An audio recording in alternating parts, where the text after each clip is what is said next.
Hey YouTube. I said I promised an addendum with the scrap video, but I realized my thoughts about the new scrap cards could be summed up in like 3 words, and those 3 words would be, they are bad. One card in the set that I do like for scraps though was Forbidden Lance. I'm sure most of you have seen this card. It decreases the attack of one monster by 800, and for the rest of the turn that monster is immune to the effects of spell traps. That means Bottomless Trap Hole, Book of Moon, Torrential Tribute, Mirror Force, all the cards scrap decks really don't like to see, because the deck hates back row. The deck hates opposing back row. Forbidden Lance deals with all of it in a very proactive way. It's not like Mystical Space Typhoon where you need to get your opponent down to like 1 or 2 back row for it to really do anything. Forbidden Lance, if your opponent has a bluff,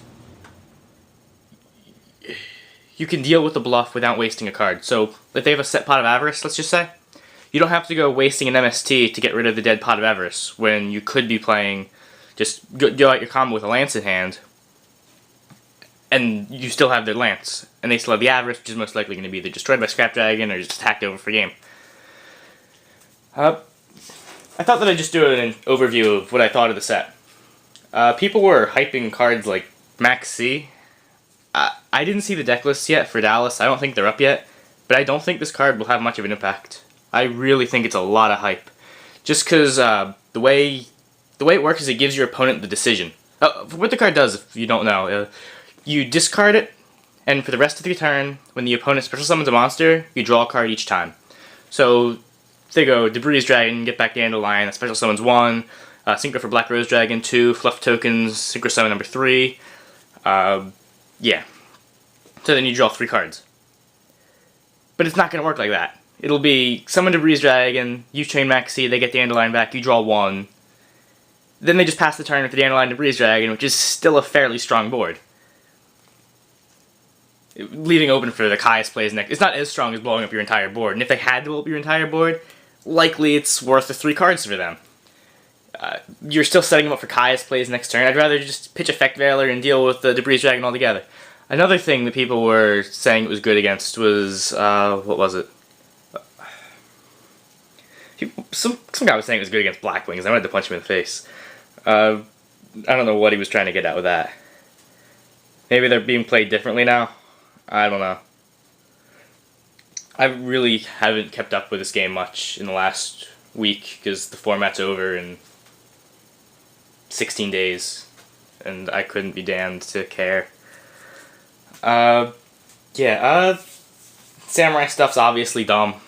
Part of the reason why I'm not caring right now is because the game's going to be completely different in like one of the lists in 3-4 days. I'll try to post a video then. A card I thought was interesting was Hope for Escape. I don't know if you know what this does.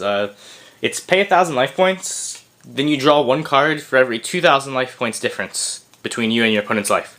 So if you're at 6,000 and they're at 8,000, you draw 1 card. If they're at 10,000 and you're at 6,000, you draw 2 cards. I'm not saying this would fit into most normal decks, but for some more orthodox win conditions, like Final Countdown, it would go like maybe Upstart Goblin, Final Countdown, Hope for Escape, draw 2. Or even like gift card tech. I'm not sure how that would work out, but that plus gift card plus that is like a destiny draw where you're losing 2 cards to get 2 cards, except the value of gift card stays. So, let's say you have 2 of these and 1 gift card. You can go gift card, hope, and draw 4. Or gift card, hope, and draw 9. Because you're paying the extra 1,000 again. The card people were talking about was Chaos Hunter. I'm not sure what I think about this. It's interesting because it stops cards from being removed. So Bottomless, Deep Prison, Caius. But I'm not sure what the value to that is. If it's worth the card in hand plus the dead draw. I don't think it is, but it was an interesting card nonetheless. 25 attack. When your opponent special summons a monster, you can discard 1 card to special summon it from your hand. Yeah. Then there's Nordics, which because of a TCG exclusive, they're getting hyped for some reason. A buddy of mine was building it back at a local I go to. All the King's Men in Pittman, shameless plug. looked interesting, but the whole deck loses to a single Book of Moon. Like, you really can't do anything if you book the tuner, because you just invested 3 cards on the board that you likely can't protect for nothing. They're all just going to die next turn. They don't do anything until you make the Synchro, and even once you make the Synchro, the deck loses to, like, I think DD Crow and Dimensional Prison. Caius. Oh god, the deck dies to Caius.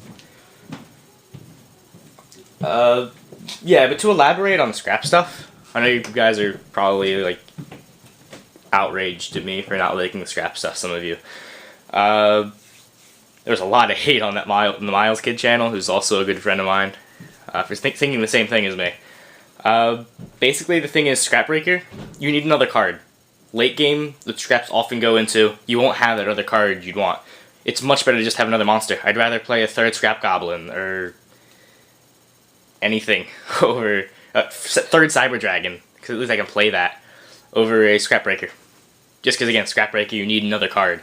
Even if it's this huge win card in the early game, it sucks mid-late game. You never want to draw it late game. And Scrap Shark, I don't know why people are hyping this, it's trash. At least that's what I think of it. It's a Foolish Burial that takes up your normal summon, and isn't really a monster because it'll die to anything they play. Scrap Worm is level 2. If Scrapbreaker somehow becomes good, I can see Scrap Worm maybe doing something, because Breaker plus Worm makes the dragon. But aside from that, I don't think it's a good card at all. Just because level 2 is such a niche level in the deck.